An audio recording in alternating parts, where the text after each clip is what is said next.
अस्सलामुअलैकुम सामीन 29 जुमादल उखरा और 12 जनवरी है। ख़बर का उन्वान है मदीना मुनव्वरा में गैर मुस्लिमों का दाखिला। कुछ दिन पहले इस नामनगार ने इस ताल्लुक़ से एक तफसीली ख़बर अपलोड की थी। उसके बाद कई मैसेज व्हाट्सएप पर आए हैं, कई फ़ोन आए हैं और आज भी अहले सुन्नत वल जमात के एक बड़े आलिम दीन ने एक वीडियो हमें भेजी है, उसको हम अपलोड कर रहे हैं।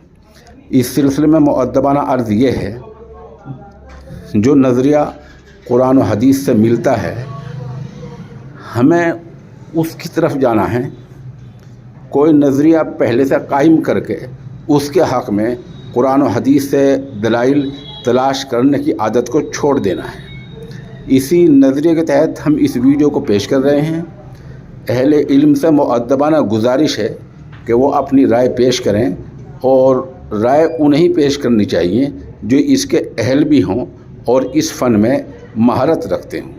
ये वीडियो भी हमें इसलिए पेश करनी पड़ रही है कि अहले सुन्नत वल जमात के एक बड़े आलिम दीन ने हमें ये भेजी है। आपकी खिदमत में पेश है, आपकी राय भी हमें दरकार है। बिस्मिल्लाहिर्रहमानिर्रहीम। अस्सलाम वालेकुम। मेरा नाम अदील अहमद आज़ाद है। एक नए व्लॉग में खुशामदीद। सऊदी अरब के ख़िलाफ़ अरब सोशल मीडिया पर एक नया प्रोपेगेंडा शुरू हो गया है और थोड़ी देर में वहाँ से पाकिस्तान और हिंदुस्तान में भी आ जाएगा और फिर मज़ीद मिर्च मसाला लगाकर इसको फैलाया जाएगा। मैं इसकी कुछ वजाहत आपके सामने कर देना चाहता हूँ।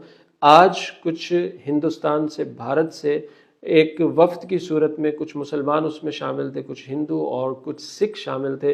वो सऊदी अरब को विज़िट कर रहे हैं, ऑलरेडी मुख्तलिफ़ मकामात पर जा रहे हैं और मिनिस्टर्स थे और आला सतही ये वफ़द था, उसने दौरा किया है मदीना मुनव्वरा का और उन्हें मरकज़िया तक रसाई दी गई है। वहाँ तक वो गए हैं और उन्होंने वहाँ पर तस्वीरें बनाई हैं और उसके बाद वीडियोस बनाई हैं और उसके बाद वो वहाँ से चले गए हैं। अब वो तस्वीरें और वीडियोस जब उन्होंने अपने सोशल मीडिया अकाउंट्स पर लगाई, ट्विटर वगैरह पर, तो वहाँ से जो सऊदी अरब के मुखालिफिन हैं उन्होंने वो तस्वीरें लेकर अपनी जगहों पर, अपने अकाउंट्स पर पब्लिश करके वहाँ पर लिखा कि देखें यहाँ तो दाखिला ही मना है, गैर मुस्लिम आ ही नहीं सकते। तो अब ये आ गए हैं और ये जो नए अमीर मदीना आए हैं जिन्हें अभी नया नया तैनात किया गया है और वो इस बात की इजाज़त दे रहे हैं और आले सऊद जो है वो मदीना मुनव्वरा में अब गैर मुस्लिमों के दुखूल की वजह और सबब बन रहे हैं और इसकी इजाज़तें दे रहे हैं।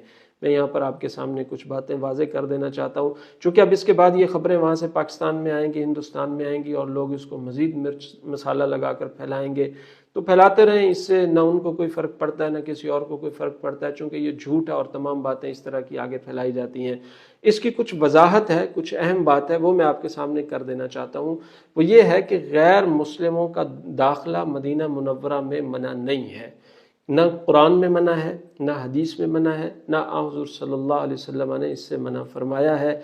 हाँ, मुस्तकिल सुकूनत गैर मुस्लिम इख्तियार नहीं कर सकते मदीना मुनव्वरा में। कोई गैर मुस्लिम मदीना मुनव्वरा में घर नहीं ख़रीद कर सकता, कोई मुस्तकिलन अपनी दुकान नहीं बना सकता, कोई मुस्तकिलन अपनी फैक्ट्री नहीं लगा सकता। गुज़र सकता है, वो वक्त की सूरत में गुज़रे, वो किसी काम की गर्ज से आए, अपना काम करे और काम करके चला जाए। इस तरह की इजाज़त हुज़ूर सल्लल्लाहु अलैहि वसल्लम के दौर में भी मौजूद थी, खुलफ़ाए राशिदीन के दौर में भी मौजूद थी, बल्कि हज़रत उमर रज़ियल्लाहु ताला अन्हु ने तो इस हवाले से कानून बना दिया था कि 3 दिन कोई भी गैर मुस्लिम वो ताजर रह सकता है, तिजारत कर सकता है और चौथे दिन वो यहाँ से चला जाए। इसकी बाकायदा इजाज़त मौजूद है। और मक्का मुकर्रमा का मामला अलग है। मक्का मुकर्रमा में चूँकि कुरान पाक की आयत मौजूद है, वो हरम मक्की में नहीं जा सकते, मक्का मुकर्रमा में नहीं जा सकते। या अय्युहल्लज़ीना आमनू इन्नमल मुशरिकून नजसुन फला यक़रबुल मस्जिदल हराम बाद आमिहिम हाज़ा। एक तहदीद हो गई, एक हद बंदी हो गई कि इस साल के बाद मुशरिकीन मक्का मुकर्रमा बैतुल्लाह शरीफ में नहीं आ सकेंगे, तो उनका दाखिला मना है। लेकिन मदीना मुनव्वरा में इजाज़त रही है और इसके मुतल्लिक़ शेख इब्न बाज़ रहमहुल्लाह का फ़तवा मौजूद है, शेख सालेह अल मुंजिद का फ़तवा मौजूद है, इसी तरह शेख सालेह अल लुहैदान का फ़तवा मौजूद है, शेख सालेह अल फौज़ान का फ़तवा मौजूद है। किबार उलमा मौजूद हैं कि गैर मुस्लिम वफूद की सूरत में आ सकते हैं, मदीना मुनव्वरा से गुज़र सकते हैं। और ख़ुद हुज़ूर सल्लल्लाहु अलैहि वसल्लम के दौर में भी आते थे गैर मुस्लिमों के वफूद, और अभी भी कुछ लोग आते हैं, चले जाते हैं, काम भी करते हैं, तिजारत की गर्ज से भी आते हैं, मुलाजमीन भी बन के आते हैं, लेकिन मुस्तकिल नहीं रह सकते, घर नहीं ख़रीद सकते, दुकान नहीं ख़रीद सकते, फैक्ट्री नहीं लगा सकते, काम नहीं कर सकते। مستقل کام نہیں کر سکتے رہ کے، ہاں ایک مزدور کے طور پر آ سکتے ہیں اور کام کر کے وہاں سے جا سکتے ہیں۔ یہ میں آپ کے سامنے شیخ ابن باز رحمہ اللہ کا ایک فتویٰ رکھنا چاہتا ہوں۔ وہ لمبی بات فرما رہے ہیں، پیچھے مکہ مکرمہ کی بات کر رہے ہیں، آگے وہ مدینہ منورہ کی جب بات کرتے ہیں تو فرماتے ہیں اما دخول المشرکین فلیس الامر فی ھذا واضح۔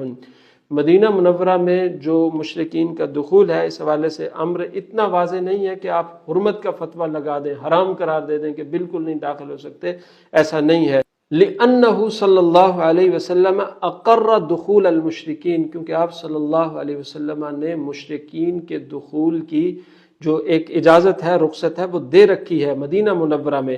داخل علیہ وفد نجران، آپ صلی اللہ علیہ وسلم پر نجران کا وفد، عیسائیوں کا وفد داخل ہوا، نصارہ کا وفد داخل ہوا، اور بنو ثقیف کا وفد داخل ہوا، اور وہ بتوں کے پجاری تھے۔ تو یہ جو دلائل ہیں یہ اس بات پر دلالت کرتے ہیں کہ یہ معاملہ مکہ مکرمہ جیسا نہیں ہے، یہ مدینہ منورہ کا معاملہ الگ ہے، اس کے احکامات الگ ہیں، اس کی تمام تفصیلات موجود ہیں، شیوخ موجود ہیں، فتاوی موجود ہیں، احکامات موجود ہیں کہ غیر مسلم آتے ہیں، تجارت کرتے ہیں، بات چیت کرتے ہیں، کوئی ٹیکنیشینز آتے ہیں، کوئی انجینئرز آتے ہیں، کوئی مزدور آتے ہیں، کوئی گھروں میں کام کرنے والی عورتیں آتی ہیں، کچھ غیر مسلم ہوتی ہیں، کوئی مسلمان ہوتے ہیں۔ تو غیر مسلموں کا جو دخول ہے مدینہ منورہ میں اس کی اجازت موجود ہے۔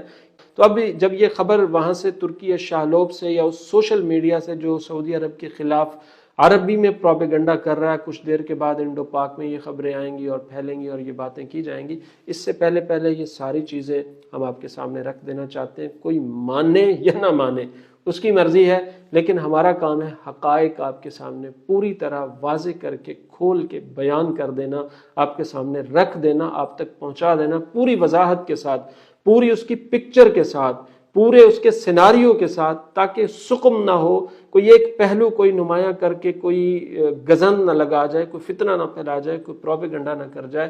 تو یہ اس کی پوری صورت آپ کے سامنے، پوری خبر کی اور پوری جو اس کا پس منظر ہے اور ما قبل اور ما بعد ہے، پیش خیمہ ہے، پس منظر ہے، تمام چیزیں ہیں، یہ آپ کے سامنے رکھنا بہت ضروری تھا۔